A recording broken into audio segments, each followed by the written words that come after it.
słowa pomówki od Gdyni do Lwu, ten karta pomorska lewi.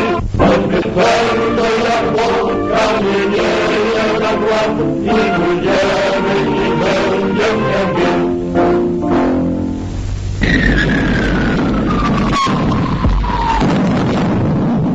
It was in September 1939 when Warsaw first made front-page news.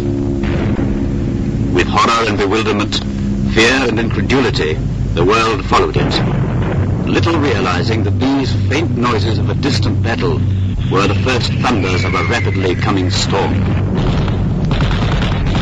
Not until almost a year later was the drama of Warsaw fully understood. Rotterdam was a heap of smoking ruins. Belgium lay prostrate.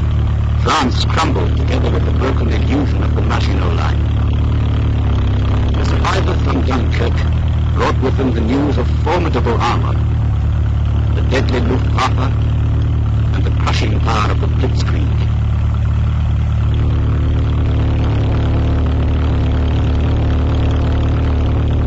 Yet the city of Warsaw had stood against that power for 4 weeks. Alone, with no help from the outside world, with nothing to oppose the air and land onslaughts, but her small garrison and the spirit of her people.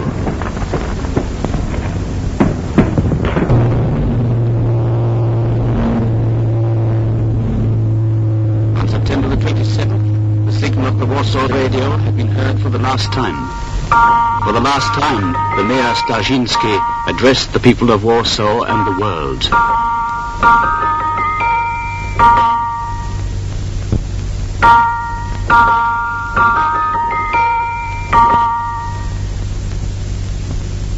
Warsaw fell.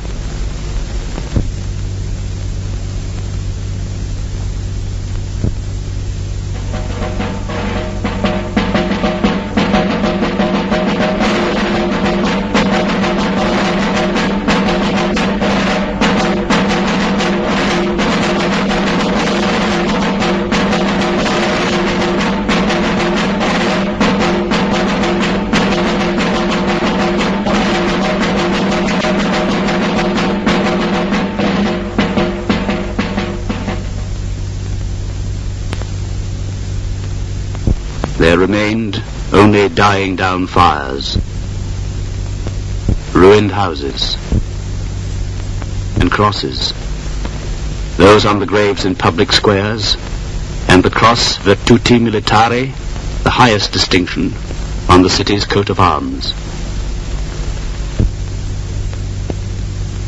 But Warsaw was not defeated.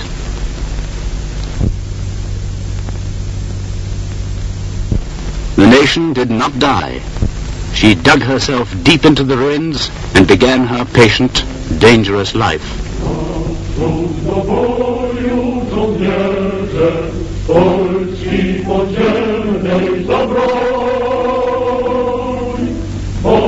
Warsaw took the lead again. Her hidden printing shops began to turn out periodicals, over 180 of them. Paper had to be stolen from the Germans, so had the printing ink.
Beside the German posters announcing the daily rate of executions, words appeared on the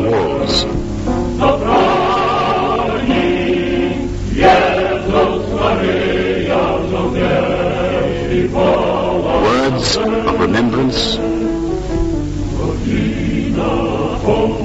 of hate, of scorn,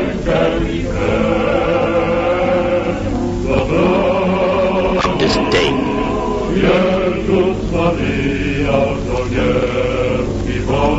Symbols like this, the sign of the turtle, work slowly, and this anchor-like symbol of hope, composed of the letters PW, the sign of fighting Poland.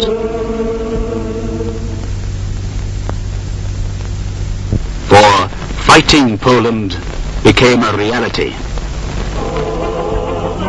Among the forests and swamps, this army sprang to life, hundreds of thousands strong. Clad in old Polish and German uniforms, armed with weapons from various sources.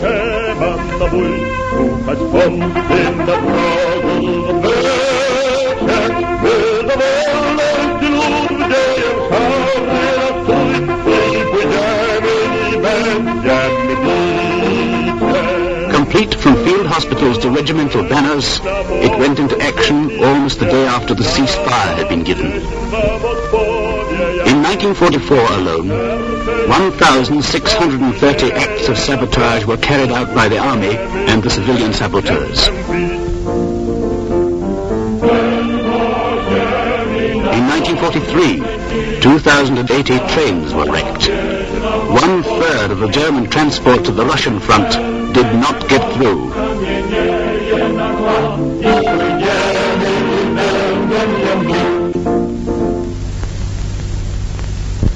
Warsaw had her battles too. This was the famous ghetto, which became the grave of Polish Jews after their last battle in 1943. And Warsaw remembered. In the place of the first mass execution in the suburb of Warszawa, written words were painted on the pavements every year, and flowers were laid by the people. And Warsaw knew how to show her malicious humor and scorn.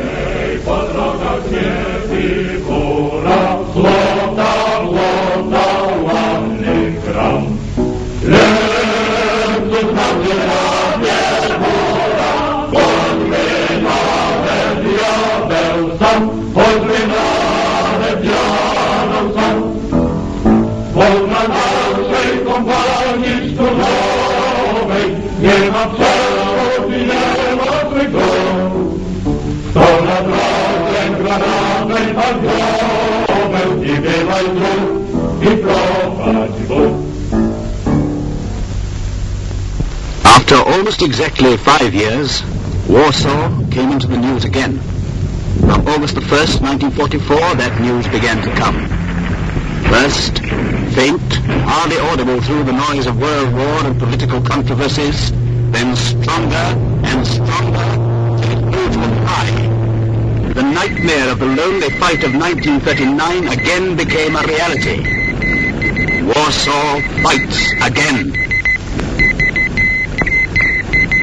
Among the ghosts of her buildings fight the soldiers and civilians, doctors and workers, Poles and Jews, women and children. They fight for a day, 2 days, a week, 2, 3, 4, 5.